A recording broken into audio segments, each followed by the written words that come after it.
So reverse shoulder replacement is a type of shoulder replacement that we use in patients who have major rotator cuff tears, fractures, previously failed shoulder surgery, bad deformities.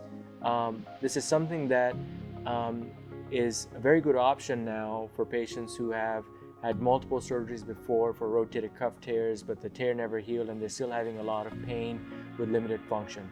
I would say that it's been one of the most significant advancements in shoulder surgery over the past few decades.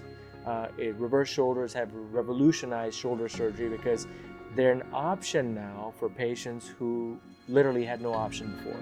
I mean, before the advent of reverse arthroplasty, there were a lot of patients who had these problems, and we would just tell them that we don't really have a good solution for them.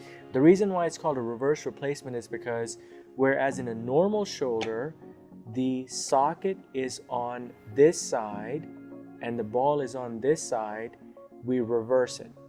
So the socket is now on the side of the humerus bone and the ball is on the side of the glenoid. And so it literally looks like everything's been reversed.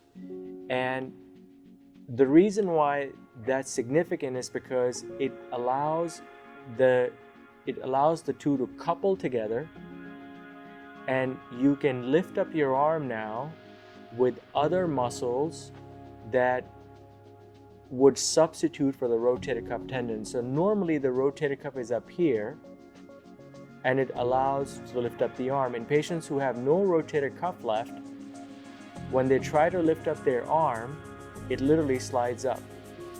And they can't really move their arm up because there's no rotator cuff up here, so their arm slides up. When you put a reverse in and you couple these, other normal muscles up here will now lift up the arm because this joins the two together, and then they have a fulcrum, and then the arm moves up. And so basically it's a good option for patients who have bad rotator cuff tears. We also have now used it for severe fractures, for patients who have had previous shoulder replacement and they might have an infection or a failure of a prior implant. It's a really good option for those patients. We do a lot of these even on an outpatient basis in younger and healthy patients who we can send home the same day. Patients who are older or have comorbidities, we generally do in the hospital. But even with that, it's generally just an overnight stay in the hospital. Patients wear a sling on their arm for 4 weeks post-surgery. There's a fair amount of physical therapy involved. Generally, patients go to outpatient therapy a couple of times a week, and the average recovery time is about 3 to 6 months. Most patients are in rehab for about 3 months. Some patients are in rehab for up to 6 months, and the improvement, the gradual improvement back to relatively normal function generally takes about 3 to 6 months, but can take up to a year.